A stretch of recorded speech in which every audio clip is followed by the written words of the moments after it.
The Braves are headed to the championship series for the first time since 2017. The Bravos take down Cotuit in Game 3 of the West Division Finals.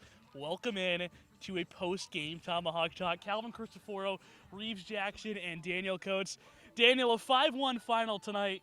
A game where the Braves needed to win, do or die. All the marbles on the line. They lost Game 1, came back, won Game 2, and then won Game 3. What do you think the comeback in this series says about the resiliency of this bunch?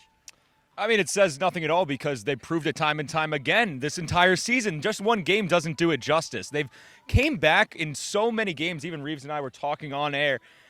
You think about Orleans, Hyannis, Colby Thomas's walk-off home run. I mean, time and time again, it's almost too many to count on one hand. So this team has proved time and time again that they are one of the best to ever do it in the Cape, and really they're most comfortable with their backs against the wall.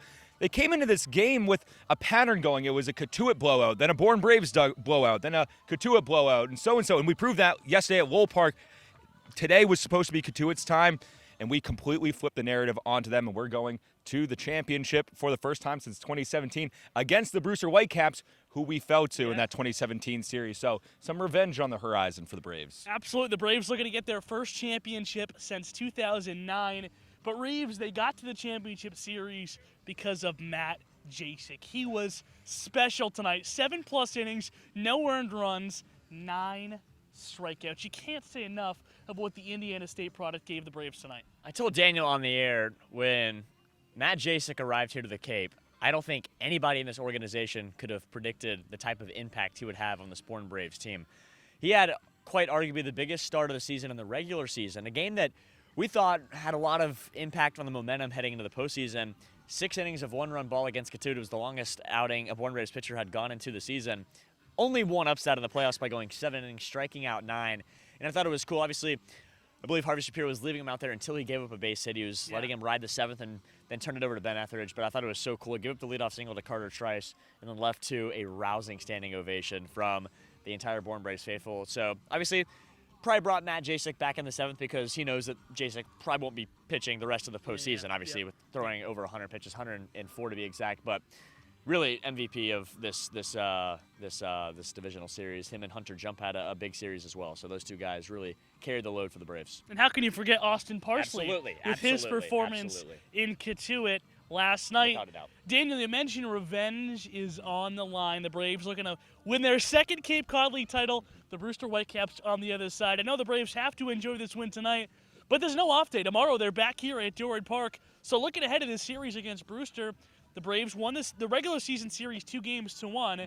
What do the Bravos got to do to get the edge in this series? They need to keep hitting and working the base path like they did today. Get on base, work the count as best you can to get runners on. And Harvey Shapiro loves to bunt, so being able to be strategic, small ball, but also aggressive at the plate, I should say. You see guys at the top of the order like Dalton Rushing, Max Anderson even, they were swinging and ready to go early on tonight, and it set the tone because we actually got out to a deficit, and every single game before this, whoever took the lead first was going to win that game. Again, another narrative that we flipped on its head, but I think we really just got to get the bats going because we know that the Brewster Whitecaps pitching staff is really what has gotten them to the championship series, and it's also what has really silenced a Harwich Mariners offense in the last 2 games. And they're on an off day. People talk about whether it's better to be on rhythm and be on stride going into the championship. We won't have an off day. Brewster will. But, I like the rhythm. I like rolling into it. Okay, well, you like rolling into it. And you mentioned Brewster, how they are very good pitching. But this year they've struggled with the bats. 10th in the league in batting average. That's last. There's only 10 teams in the league.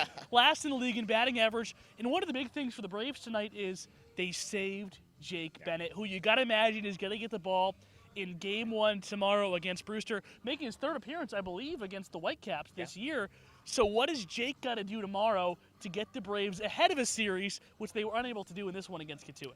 Well, let's go all the way back to the second game of the season. Jake Bennett, quite arguably maybe his best start of the year. That was at Brewster.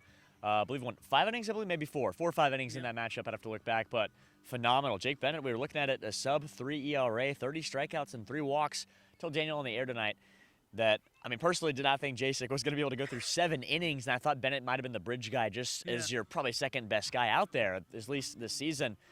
But they were able to save Jake Bennett, and how big is that for the Braves to send him out there in Game 1 and still have the possibility of starting road warrior Michael Sansone if he's able to go. Didn't have many pitches. Yeah. And he could very well possibly go Game 2, if not go Game 3.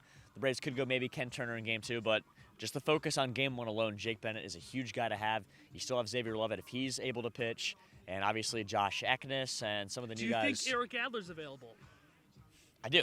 If it's within 1 or 2 runs, 3 runs, I say you go with a different guy. If it's you need him, and maybe with 2 runs you go with a different guy. If it's a 1-run game, I say you bring Adler in, and if you need help in the 9th inning, I say you bring Adler in, and I'm sure he'd be up for the task. Okay, we'll have to see how the Braves piece it together tomorrow, but the Bravos are going to enjoy this one tonight and come back to the scene of the crime tomorrow when the Brewster Whitecaps come to Doran Park.